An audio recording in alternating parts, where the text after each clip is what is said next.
25 ଅବପାତର ରୂପ ନେବ ଲଘୁଚାପ, 26 ବେଳକୁ ନେବ ଗଭୀର ଅବପାତର ରୂପ, 27 ସକାଳେ ବାତ୍ୟାର ରୂପ ନେଇପାରେ ଲଘୁଚାପ। ଏବେ ଧୀରେ ଧୀରେ ଉତ୍ତର ପଶ୍ଚିମ ଉତ୍ତର ଦିଗରେ ଗତି କରୁଛି, ଘଣ୍ଟା ପ୍ରତି 3 କି ବେଗରେ ଗତି କରୁଛି। ବଙ୍ଗୋପସାଗରରେ ବଳ ଗୋଟାଉଛି, ବାତ୍ୟା ପାଇଁ ରହିଛି ଅନୁକୂଳ ପାଗ, ସୂଚନା ଦେଲେ ଭାରତୀୟ ପାଣିପାଗ ବିଭାଗ। ତେବେ ବାତ୍ୟା କେଉଁଠି ମାଡ଼ ହେବ ସେ ନେଇ ଏବେ ଯାହା କୌଣସି ସୂଚନା ମିଳିନାହିଁ। ବଙ୍ଗୋପସାଗରରେ ସୃଷ୍ଟି ହେବା ଆଉ ଏକ ଲଘୁଚାପ, ରାଜ୍ୟରେ ଏବେ ଏକ ଲଘୁଚାପ ପ୍ରକଳ୍ପ କମିଥିବା ବେଳେ ବଙ୍ଗୋପସାଗରରେ ଆଉ ଏକ ଲଘୁଚାପ ସକ୍ରିୟ ରହିଛି।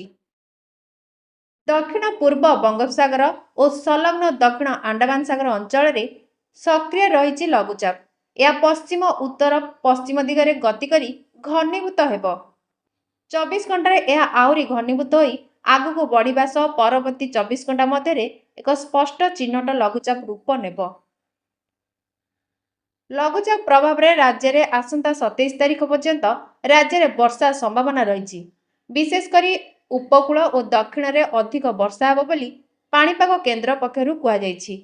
ବ୍ୟୁରୋ ରିପୋର୍ଟ, ଆମ ଟିଭି।